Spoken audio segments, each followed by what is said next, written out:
Hello everyone, চলে এলাম আরও একটি নতুন ভিডিওর সাথে আর নতুন একটি রেসিপি নিয়ে। আমার এই ছোট্ট ভিডিওতে সবাইকে ওয়েলকাম জানিয়ে ভিডিওটি শুরু করছি। আর আজ যেটা বানাবো সেটা হচ্ছে যে এই সিজনের প্রথম আমের চাটনি।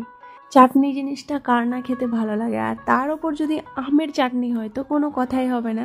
তো এখানে আগে আমি ভালোভাবে আধা ঘন্টার মতো জলে ভিজিয়ে রেখেছিলাম, ছোট ছোট করে পিস করে কেটে নিয়েছি। আর এখানে নিয়েছি দুটো তেজপাতা, দুটো শুকনো লঙ্কা আর অল্প 5 ফোড়ন দিচ্ছি। কড়াই গরম করে দিয়ে দিলাম পরিমাণ মতো সরিষার তেল।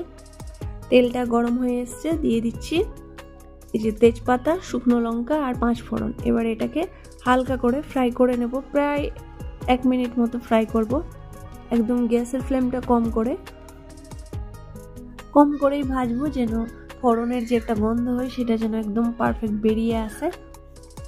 তো এখানে ভেজে নিচ্ছি। আর আমগুলো আমি আগে থেকেই প্রায় 30 মিনিট মতো জলে ভিজিয়ে ধুয়ে রেখেছিলাম, যেন আমের কোষটা ভালো করে বেরিয়ে যায়।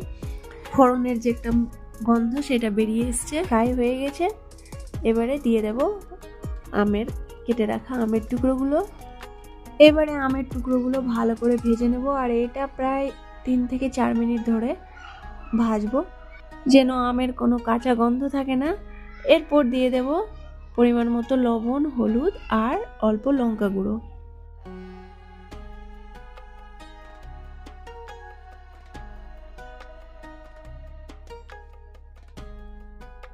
সব কিছু দিয়ে দিলাম। এবারে 5 মিনিট সময় নিয়ে আমের পিসগুলোকে ভালোভাবে কষিয়ে নিচ্ছি।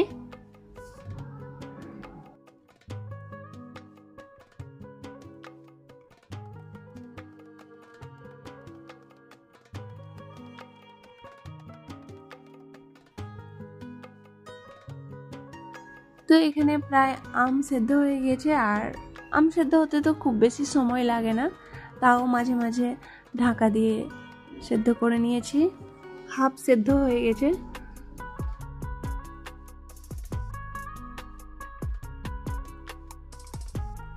এরপর দিয়ে দিচ্ছি পরিমাণ মতো জল। পুরোপুরি আমের পিসগুলো সেদ্ধ হয়ে যাওয়ার জন্য যে পরিমাণে জল প্রয়োজন সেই হিসেবে আমি দিয়ে দিলাম। তো এখানে আমি দিয়েছি 2 কাপ মতো জল, তো হয়ে যাবে আর কি।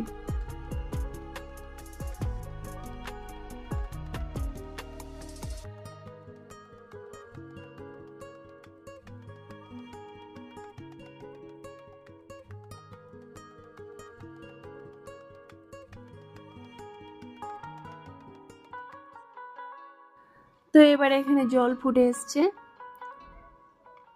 আর আমের পিসগুলো সেদ্ধ হয়ে গিয়েছে। এবার দিয়ে দেব পরিমাণ মতো চিনি। তো চিনি এখানে আমি গুড়ের চাটনিও ভালো লাগবে, গুড় দেওয়া যেতে পারে, কিন্তু চিনি দিয়ে করছি। তো এখানে আমি 4 চামচ চিনি দিচ্ছি। চিনিটা নিজেদের মিষ্টির পরিমাণ হিসেবে কম বেশি করা যাবে। তবে এখানে 4 চামচ চিনি দিয়ে দিলাম।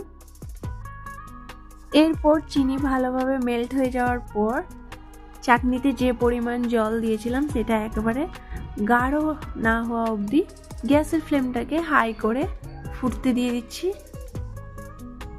তো এখানে সুন্দর ফুটে এসছে আর একদম পারফেক্ট গাঢ় হয়ে গেছে, ঠিক যেমনটা চেয়েছিলাম সেইভাবে হয়ে গেছে। আর দিয়ে দিচ্ছি এখানে হাফ চামচ গরম মশলা গুঁড়ো, যেটা চাটনির স্বাদ গন্ধ আরও বাড়িয়ে দিবে।